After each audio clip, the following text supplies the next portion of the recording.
કેમ છો મિત્રો? મજા હમણાં મારા મિત્ર છે, ફોલોવર છે, છોકરો એવો નાની ઉંમરના છે, લગભગ ગણો 13-18નો છોકરો છે. યંગ 2-4 છોકરાના ફોન આવ્યા હતા મારા ઉપર. એક ગ્રુપમાં રહ્યું ને, ગ્રુપમાં પછી ફોન કર્યો. પછી એમની તોની તો વાત કરી, અમેરિકાના હતા. એમને તોની મને વાત કરી કે સારું હોય કારણ આમાં હાલ કાઠું પડી ગયું છે રહું.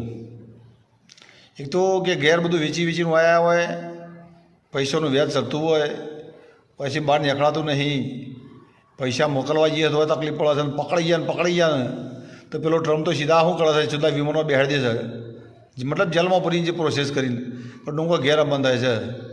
એટલે સારું એવી અમારી જિંદગી અત્યારે હાલ થઈ છે.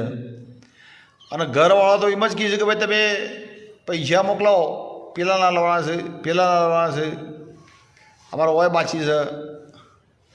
એટલે કે સારી એવી પરિસ્થિતિ અમારી ભયંકર છે કે અમે કોઈને કહી શકતા નહીં અને રહી શકતું નહીં. ખરેખર એ લોકોની વાતો સાંભળીને મને એટલું બધું થયું ને કારું કીધું પૈસા માટે થઈને આ બધું કરવું પડે યાર. એમાં કેટલા તો એવા હતા ને કે પોતાના મા બાપના એકલા એક જ હતા કે મા બાપને મેલી અને વિદેશમાં રડવા જતા કે ભાઈ પૈસા કમાઈએ અને ઘર ચાલે. બરાબર છે, પૈસા કમાવા જવું તો પડે, ઘર છોડવું જ પડે, પણ એ લોકોનું દુઃખ કેટલું હોય છે કે એનો મા બાપ હોય એકલો હોય, એ તો ઘણા વિદેશમાં એ બિચારો સંઘર્ષ કરતા હોય અને એક બાજુ ડરચી હોય કે આ પેલો ડ્રમ મારો વાલો બાદ ના કાઢી મેલે પકડીને. હવે એ લોકોની ખરેખર એવી પરિસ્થિતિ થઈ છે હાલ.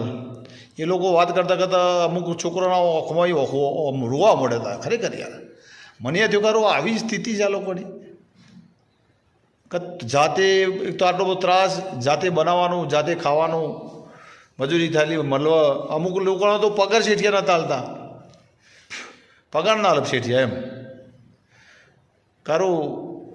એટલે એમ ખબર કે આ શું કરવાના છે એમ. એટલે મિત્રો કહેવાનો મતલબ શું છે કે ઘેર પૈસા ભલે એ લોકો તો મજૂરી કરતા, તમારે ઘેર ગમે કરીને ચલવો, તમે તમારું ઘર ગમે રીતે થોડી મજૂરી કરીને ચલવો તમે, તોથી પૈસા જરૂર ના હોય તો નહીં મંગાવો. કારણ કે એ લોકો ચેતા તો પૈસા રડે ને એને ખબર છે. હા, તમારે દેવું બાકી હોય તો એને કહેવાનું કે ભાઈ ધીરે ધીરે ભરતું. એ લોકોના ઉપર બહુ પ્રેશર નહીં કરવું, ખોટી મજૂરી કરવાનું બાપડોના ઉપર. તમે શું છે લોબા કરો, નુકસાન થઈ ગયું, તો છોકરું અવળ ચડી જાય અથવા છોકરું આપણું માણસ ખોઈ બેસશે. એટલે બહુ ભયંકર સ્થિતિ છે. એટલે અહીંયા જેનો છોકરો વિદેશ જતો હોય ખરેખર પરિવારને સમજવાની વાત છે કે ભાઈ આપણો વયા થોડું કામ કરીએ એટલે ટેકો થઈ જાય. અને તો પણ એમને કયો તમે તાર દબાઈને છોકરોને કે ભાઈ તારા જે થાય કરતું હોય શાંતિથી એમને હિંમત આપો. એ લોકો ગભરાઈ ગયા છે, ERT જેલા છે, એટલે હિંમત આપો. અને આ બાબત તમારે શું કહેવું છે, તમારો વિચાર કરજો. જય હિન્દ, જય ભારત.